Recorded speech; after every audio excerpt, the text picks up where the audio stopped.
Hello students, हमने हमारा chapter complete कर लिया है मैटर सराउंडिंग अस। आज हम उसकी एनसीईआरटी प्रॉब्लम्स कर रहे हैं। हमारा क्वेश्चन नंबर 1 है convert the following temperatures to the Kelvin scale. So students, आपको टेम्परेचर दिया हुआ है 25 degree centigrade and 373 degree centigrade. इसे हमें केल्विन स्केल में कन्वर्ट करना है। सो अगर मैं आपसे कहूं कि 0 डिग्री सेंटीग्रेड, तो 0 डिग्री सेंटीग्रेड मीन्स केल्विन में कितना पढ़ा था हमने? 273 केल्विन। सो 25 डिग्री सेंटीग्रेड को केल्विन में कन्वर्ट करना है, तो 0 में 273 हुआ, तो 25 में कितना होगा? तो हम कहेंगे 25 में अगर हमने 273 ऐड कर दिया, so it will be 298 kelvin. Clear? Similarly 373 है और इसको केल्विन में कन्वर्ट करना है, तो हम इसमें ऐड कर देंगे 273, so it will be 646 kelvin.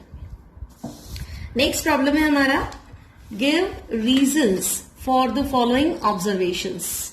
अब फर्स्ट ऑब्जर्वेशन आपको दिया है naphthalene balls disappear with time without leaving any solid. अब स्टूडेंट्स हम देखते हैं जो नैफ्थलीन बॉल, जो कपूर होता है ना, वो धीरे धीरे क्या हो जाता है? गायब हो जाता है अपने आप। अगर हम उसे जलाएं तो इंस्टेंट ही गायब हो जाता है, लेकिन अगर हम उसे ना भी जलाएं और हवा में खुला छोड़ दें नैफ्थलीन बॉल्स को, तो हम क्या देखते हैं? धीरे धीरे वो गायब हो जाती है। अब होता क्या है? तो हम कहेंगे रूम टेम्परेचर पे ही वो सब्लिमेशन शो करता है।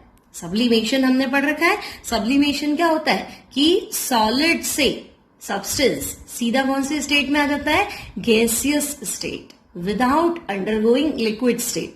तो सॉलिड है, रूम टेम्परेचर पे वो सॉलिड से किस में बदल गया? गैस में। वेपर बना के गायब हो जाएगा, है ना। तो पीछे कोई सॉलिड, कोई लिक्विड कुछ भी नहीं छोड़ेगा और डिसअपियर हो जाएगा। नेक्स्ट क्वेश्चन है हमारा we can get the smell of perfume while sitting several metres away. अब स्टूडेंट्स, परफ्यूम की स्मेल हमें दूर से आ जाती है, लेकिन अगर कोई सॉलिड है ना, फ्रेग्रेंट वाला कोई सॉलिड, अच्छी स्मेल आती है, लेकिन वो हमें दूर से नहीं आती। तो होता क्या है? परफ्यूम के अंदर है ना, जो फ्रेग्रेंट पार्टिकल्स है, जो फ्लेवर्ड पार्टिकल्स है, वो गैस फॉर्म में है या वॉलेटाइल सब्सटेंस है, मतलब जिनका वेपर बन सकता है। अब जो गैस है, जो वेपर बनाता है, वो स्कैटर हो जाता है क्विकली। गैस क्या करती है? फटाफट फैल जाती है ना। तो परफ्यूम के अंदर जो फ्लेवर्ड मॉलिक्यूल्स है, वो एयर में आते ही क्विकली स्कैटर हो जाता है और स्पीड उनका बहुत हाई होता है, क्योंकि वो लिक्विड नहीं है, सॉलिड नहीं है, वो क्या है? गैस है। और गैस है तो इनके पार्टिकल्स के बीच बीच में स्पेस भी क्या है? ज्यादा है, इसलिए वो आराम से स्प्रेड हो जाता है। अब जितनी जल्दी वो स्प्रेड हो जाएगा, तो उतनी ही दूरी से क्या होगी? उसकी स्मेल आएगी, है ना। तो परफ्यूम का जो स्मेल है, जो उसका फ्रेग्रेंस है, वो हमें बहुत डिस्टेंस से क्या हो जाता है? फील हो जाता है। हमारा नेक्स्ट क्वेश्चन है arrange the following in the increasing order of force of attraction between the particles. Particles है हमारे पास वाटर, शुगर और ऑक्सीजन। तो students, water means liquid, sugar means solid और ऑक्सीजन यानी गैस। अब आपको पता है सॉलिड में पार्टिकल्स बिल्कुल क्लोज होते हैं, यानी फोर्स ऑफ अट्रैक्शन मैक्सिमम। फिर लिक्विड में थोड़े से दूर होते हैं और गैस में इंटर पार्टिकल डिस्टेंस सबसे ज्यादा होता है, तो फोर्स ऑफ अट्रैक्शन गैस में क्या हो गया? मिनिमम। तो फोर्स ऑफ अट्रैक्शन का ऑर्डर है sugar being solid, maximum interaction, maximum force of attraction, then water being liquid, and last one is oxygen means gas. Next question है हमारे पास what is the physical state of water at 25 degree centigrade, 0 degree centigrade and 100 degree centigrade. तो student 25 मतलब room temperature. अब room temperature पे water क्या होगा? Liquid. So the water will be in liquid form eight normal temperature, यानी कि room temperature. Second one 0 degree centigrade. अब आपको पता है 0 जो है वो वाटर का तो फ्रीजिंग पॉइंट है, तो 0 पे वाटर क्या होगा? फ्रीज होना स्टार्ट होगा। सिमिलरली 0 जो है वो आइस का मेल्टिंग पॉइंट है ना, तो 0 पे आइस क्या होगा? मेल्ट होना स्टार्ट होगा। तो हम बात कर रहे हैं वाटर की, तो 0 degree centigrade is the freezing point of water. तो वाटर फ्रीज होना शुरू हो जाएगा। मतलब फिलहाल तो वाटर है यानी गैसेस लिक्विड स्टेट में है और फ्रीज होके वो किस में आ जाएगा, सॉलिड स्टेट में। तो टेम्परेचर तो यही रहेगा। आपको पता है वाटर लिक्विड से वाटर सॉलिड यानी कि आइस में कन्वर्ट होने में उसको क्या चाहिए, हीट रिलीज करना है यानी latent heat of fusion. Clear student? तो 0 एक ट्रांजिशन टेम्परेचर है वाटर के लिए, तो इसमें ये दोनों स्टेट में मिलेगा, that is liquid state as well as solid state. Next है 100 डिग्री सेंटीग्रेड। तो 100 डिग्री क्या है, वाटर का बॉइलिंग पॉइंट है। तो लिक्विड वाटर 100 पे ही बॉइल होके क्या बनाएगा, गैस वाटर। तो आपको 100 डिग्री सेंटीग्रेड पे वाटर लिक्विड स्टेट में भी मिलेगा एज वेल एज वाटर आपको गैसियस स्टेट में भी मिलेगा। नेक्स्ट प्रॉब्लम है, give 2 reasons to justify. First है water at room temperature is liquid. तो स्टूडेंट रूम टेम्परेचर पे वाटर लिक्विड होगा, तो हमें पता है रूम टेम्परेचर यानी कोई ट्रांजिशन टेम्परेचर तो है नहीं, ट्रांजिशन स्टेट में तो होगा नहीं, वो तो हमें पता है 2 ही होती है, एक 0 डिग्री सेंटीग्रेड और एक 100 डिग्री सेंटीग्रेड। क्योंकि 0 पे वाटर फ्रीज होता है, फ्रीजिंग पॉइंट, या अगर आइस है तो मेल्ट होती है तो मेल्टिंग पॉइंट, और 100 पे क्या है, बॉइलिंग पॉइंट। लेकिन रूम टेम्परेचर एक नॉर्मल टेम्परेचर है जिसमें वाटर लिक्विड स्टेट में है क्योंकि वो लिक्विड की प्रॉपर्टी एग्जिबिट करता है। लाइक रूम टेम्परेचर पे वाटर क्या होता है, शेप फिक्स नहीं होता है, इनडिफाइनाइट शेप, वॉल्यूम फिक्स होता है तो डिफाइनाइट वॉल्यूम, और वाटर फ्लो करता है ना। बर्फ तो है नहीं जो सॉलिड फॉर्म में होगा, वाटर है, लिक्विड है यानी फ्लो करता है। तो हम कहेंगे ये सारी जो प्रॉपर्टीज है ये प्रॉपर्टीज लिक्विड की है। That's why at room temperature water is found in liquid state. Next problem है, an iron almirah is solid at room temperature. अब स्टूडेंट आयरन की जो अलमेरा है वो रूम टेम्परेचर पे सॉलिड है, आप सब भी देखते हैं है ना, लोहे की कोई भी चीज है वो क्या होती है, सॉलिड ही तो होती है, क्योंकि हम उसको किस टेम्परेचर पे देख रहे हैं, रूम टेम्परेचर, चाहे हम 0 पे देखते हैं। लेकिन अगर हम बात करें कि आयरन का जो मेल्टिंग पॉइंट है वो है 1538 degree centigrade, that is too high, और बॉइलिंग पॉइंट उससे भी ज्यादा है 2862 डिग्री सेंटीग्रेड। अब इतना टेम्परेचर पे तो हमने कभी आयरन को देखा ही नहीं, नॉर्मल टेम्परेचर पे देखा है, ठंडे में देखा है, तो उन सब पे आयरन मेल्ट हो ही नहीं सकता। तो मेल्ट नहीं होगा मतलब वो किस फॉर्म में है, सॉलिड फॉर्म में है। तो हम कहेंगे रूम टेम्परेचर यानी 25 डिग्री सेंटीग्रेड पे वो क्या रहेगा, सॉलिड फॉर्म में रहेगा।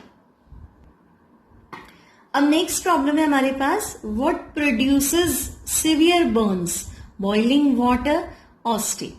यानी अगर मान लो कि हमारे हाथ पे बॉइलिंग वाटर गिर गया या हमारा जो हाथ है वो स्टीम के कांटेक्ट में आ गया, तो ज्यादा कौन जलाएगा, सिवियर बर्निंग किससे होती है, बॉइलिंग वाटर से या स्टीम से। तो स्टूडेंट देखो, बॉइलिंग वाटर मतलब वाटर को आप ले आओ 100 डिग्री सेंटीग्रेड पे, तो जब पानी उबलना शुरू होता है तो 100 डिग्री सेंटीग्रेड पे वाटर का बॉइलिंग पॉइंट है। अब वो धीरे धीरे क्या होता है, गैस फॉर्म में कन्वर्ट होना शुरू हो जाएगा, लेकिन टेम्परेचर उसका रहेगा 100 डिग्री सेंटीग्रेड। मतलब आपको पता है कि लिक्विड वाटर या लिक्विड वाटर को वाटर वेपर में कन्वर्ट करना है, टेम्परेचर 100 है, तो हीट कौन सी थी, लेटेंट हीट ऑफ वेपोराइजेशन। अब जो आपके पास लिक्विड वाटर था, जो बॉइलिंग वाटर था, वो हीट लेगा और धीरे धीरे किसमें कन्वर्ट होगा, स्टीम में। तो ज्यादा हीट किसके पास है, स्टीम के पास है ना। तो स्टीम जो है उससे जो जलन है, जो बर्निंग है वो ज्यादा होगी। तो steam produces severe burn because it is an exothermic reaction that releases high amount of energy of heat which it had already taken by vaporization। क्योंकि उसको पहले से ही हीट क्या मिल रखी है, ज्यादा मिल रखी है, तभी तो वो स्टीम में कन्वर्ट हुआ। तो जिसके पास हीट ज्यादा है, अब वो स्टीम जब वाटर में कन्वर्ट होगा तो वो उतनी हीट छोड़ेगा, तो वो इतनी हीट छोड़ेगा तो सामने वाली चीज उतनी ही ज्यादा क्या होगी, बर्न होगी। Clear students? नेक्स्ट प्रॉब्लम है, why is ice at 273 Kelvin more effective in cooling than water at the same temperature। अब देखो 273 केल्विन मतलब 0 डिग्री सेंटीग्रेड। अब 0 पे हमें पता है वाटर और आइस दोनों ही क्या होते हैं, इक्विलिब्रियम में होते हैं। मतलब जो आपका वाटर है, लिक्विड वाटर, वो फ्रीज होना शुरू हो जाता है और आइस जो है वो मेल्ट होना शुरू हो जाता है।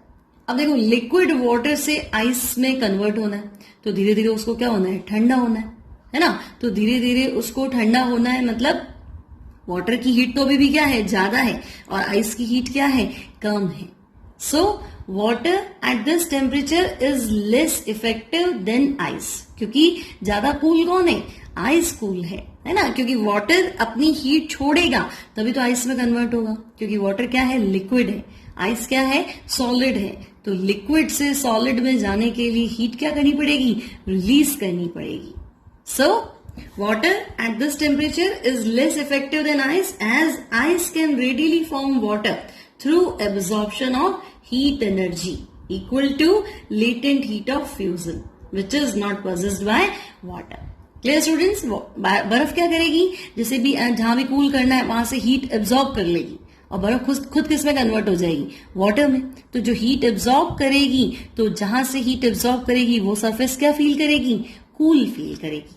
इसलिए 0 डिग्री सेंटीग्रेड पे अगर हम बात करें तो आइस जो है वाटर के कंपैरेटिवली ज्यादा कूल है। नेक्स्ट प्रॉब्लम है, name A, B, C, D, E and F in the following diagram showing a change in its state. तो देखो, आपका जो कंपाउंड है सॉलिड से लिक्विड में कन्वर्ट हो रहा है। अब सॉलिड से लिक्विड में कन्वर्ट हो रहा है मींस क्या हो रहा है, मेल्ट हो रहा है। तो आपको इस प्रोसेस का नाम बताना है, ए क्या है ना। तो हम कहेंगे ए क्या है, सॉलिड से लिक्विड में कन्वर्ट होना यानी मेल्ट होना। तो प्रोसेस क्या हो गया आपका, मेल्टिंग। क्लियर? और मेल्टिंग नहीं लिखे तो हम उसको फ्यूजन भी लिख सकते हैं। मेल्ट होना, लिक्विड से सॉलिड से लिक्विड में कन्वर्ट होना, या फ्यूजन या लिक्विफिकेशन, लिक्विड में कन्वर्ट होना, किसका, सॉलिड का। सिमिलरली लिक्विड से गैस, तो मान लो पानी है, उसको बॉईल करेंगे तो क्या हो जाएगा, गैस में कन्वर्ट हो जाएगा। तो प्रोसेस का नाम क्या है, लिक्विड से अगर आप गैस में कन्वर्ट करते हैं तो लिक्विड से गैस क्या होता है, वेपोराइजेशन।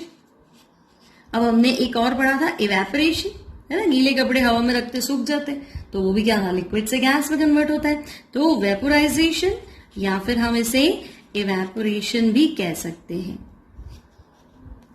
नेक्स्ट है सी पॉइंट, गैस से लिक्विड। अब गैस जो है वो लिक्विड में कन्वर्ट हो गई, तो मैंने आपको कहा था पानी को गर्म करो तो बॉईल हो जाएगा, गैस में कन्वर्ट हो जाएगा। अब आप उस बाउल पे ढक्कन लगा दो तो वो जो वाटर वेपर है वापस किस में कन्वर्ट हो जाएगी, लिक्विड में। जब ढक्कन से टकराएगी, है ना, उसको इतनी हीट मिली नहीं और वो ऊपर भी नहीं जा सकता, तो वो अपना हीट लूज कर देगा। तो गैस से लिक्विड में कन्वर्ट होना, इस प्रोसेस को हम कहेंगे कंडेंसेशन। Clear student? गैस से लिक्विड में कन्वर्ट होने को हम बोलेंगे कंडेंसेशन। नेक्स्ट है लिक्विड, लिक्विड से सॉलिड। तो लिक्विड से सॉलिड मतलब पानी को बर्फ में कन्वर्ट कर दो। तो अगर आप वाटर को आइस में कन्वर्ट करोगे मतलब क्या कर रहे हो, फ्रीज कर रहे हो। तो फ्रीज करने को हम क्या कहेंगे, फ्रीजिंग, और हम कह सकते हैं सॉलिडिफिकेशन। फ्रीजिंग और सॉलिडिफिकेशन। नेक्स्ट आपको कह रहा है सॉलिड से डायरेक्ट क्या कर दो, गैस में कन्वर्ट कर दो। तो अभी हमने पढ़ा है कि सॉलिड को हीट कर दिया और डायरेक्ट किस में कन्वर्ट हो गया, गैस में, without coming in liquid state. तो इस प्रोसेस को हम कहेंगे, ई पॉइंट है ना, तो इसे हम कहेंगे क्या, अभी हम थोड़ी देर पहले पढ़ा था नैफ्थलीन का example, sublimation. Solid comes in gaseous state directly without coming in liquid state, तो ये है sublimation। अब गैस से डायरेक्ट आपको क्या करना है, सॉलिड में कन्वर्ट करना है। हीट कम कर देंगे, प्रेशर बढ़ा देंगे, तो गैस को डायरेक्ट सॉलिड में कन्वर्ट करना, इसे भी हम कहते हैं सब्लिमेशन।